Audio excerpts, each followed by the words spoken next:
di ba ang saya? Hi mga Joe! For today's video, another day, another mini vlog. Gagamit pala tayo ng glucose dito para madikit yung cake natin. Dahil medyo may kabigatan nga yung gagawin natin ngayon. At dahil ulo ni Panda yung gagawin natin ngayon, pabaliktad ko nga nilagay yung cake natin para mag-shape siya ng pabilog. Tapos, medyo may katangahan nga ako dito dahil naglagay naman ako ng frosting sa ibaba. At makikita nyo din mamaya na tatanggalin ko din yan. Maglalagay din tayo ng chocolate ganache dito para mangibabaw yung lasa ng chocolate natin. Mocha flavor nga yung nilagay natin sa may frosting. Tapos may nilagay ako dyan para hindi matamis yung frosting natin. Para kahit diabetic ka ay pwede mong kainin. Ayaw ko din kasi yung matamis sa cake. Dalawang flavor nga yung ilalagay natin dito. Dito nga nilagay ko nga strawberry flavor. Hindi ko na nga tinanong si client, basta nagdesisyon na lang ako. O diba pala desisyon yan?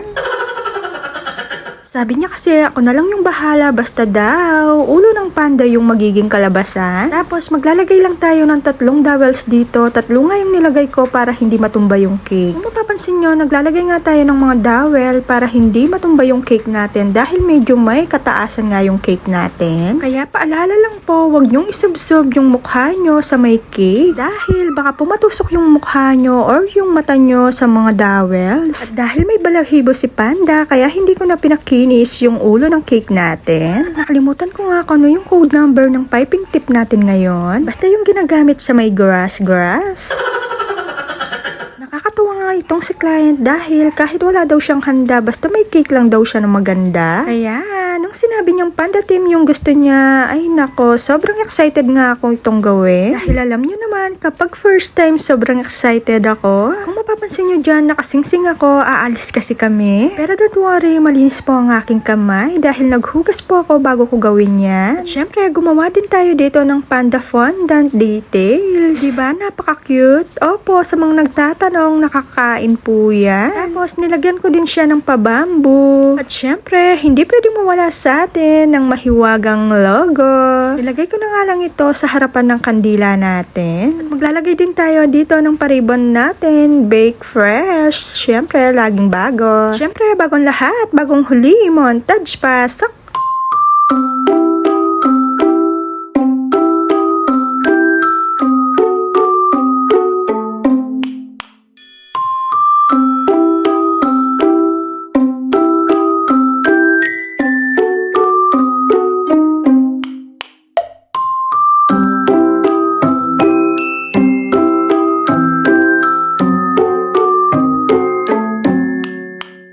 Lalabas sana kami kaya lang medyo maulan kaya naman dito na lang kami sa may bahay para mag-pictorial.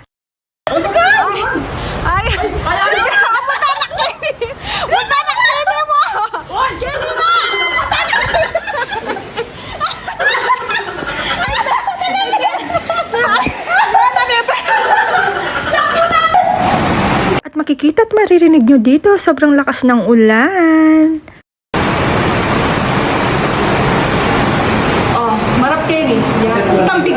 At sa part na nga ito, sobrang nakakatawa nga dahil kinantahan nga namin yung may birthday. 1, 2, 3, go! Birthday na ni Joy Joy! Birthday na ni Joy Joy! Birthday ni Joy Joy! Ayun! Happy birthday to you! Take 2. Joy Joy! Birthday na ni Joy Joy! Take 3. Joy Joy! Birthday na ni Joy Joy! Birthday ni Joy Joy! Ayun! Happy birthday, Testa Joy!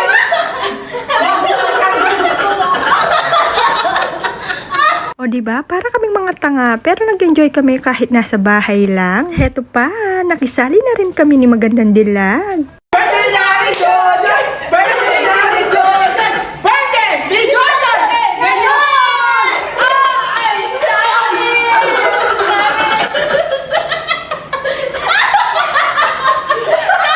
O diba, kahit ihagis mo yung cake, hindi mahuhulog. 1, 2, 3, go! 1, 2, 3! 1, 2, 3! 1, 2, 3! 1, 2, 3! At At ayun na nga, sobrang nag-enjoy nga kami. Once again, happy birthday, Sex Bomb Joy! Mwah, mwah, chup, chup! Love ya! Mwah!